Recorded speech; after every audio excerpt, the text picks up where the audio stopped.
Apa peran strategis Indonesia, khususnya Sulawesi Utara, di kawasan Pasifik? Mari kita bedah melalui analisis SWOT dan letak geografisnya. Halo semua, saya Intan Patajono dengan NIM 240611040144 kelas C4. Selamat datang di pembahasan dinamika Indonesia di kawasan Pasifik. Secara geografis, Indonesia adalah bagian terpisahkan dari kawasan Pasifik, berbatasan langsung dengan Samudra Hindia dan Samudra Pasifik. Posisi ini menjadikan Indonesia sebagai jalur perdagangan penting. Dan di ujung utara Sulawesi ada Sulawesi Utara, menjadi pintu gerbang kita ke Pasifik. Berbatasan langsung dengan Samudra Pasifik dan Filipina. Kita mulai dengan analisis SWOT Indonesia di Pasifik. Ini dampaknya di berbagai sektor.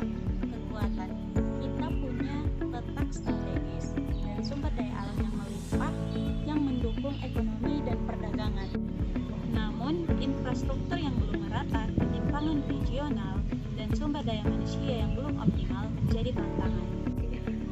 Besarnya pertumbuhan ekonomi Asia Pasifik, potensi pariwisata dan sektor perikanan menjadi angin segar. Tetapi perubahan iklim, konflik geopolitik, dan persaingan global ketat perlu diwaspadai. Lanjut ke keunggulan Sulawesi Utara di Pasifik. Selain letak strategisnya, Sulawesi Utara punya potensi besar di pariwisata bahari seperti Bunaken, perkebunan kelapa pala, perikanan yang melimpah, hingga pertambangan nikel dan emas. Untuk Sulawesi Utara sendiri, kekuatan utamanya ada pada pariwisata dan perikanan.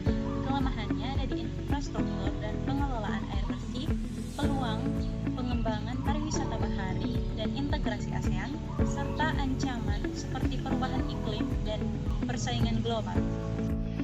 Jadi, peran Indonesia dan Sulawesi Utara di Pasifik sangat krusial, mulai dari sumber daya alam yang menopang pembangunan, ekonomi sebagai motor pertumbuhan regional, perikanan sebagai lumbung protein, pertanian untuk ketahanan pangan, pariwisata yang mendunia, hingga sosial budaya yang beragam dan jadi daya tarik.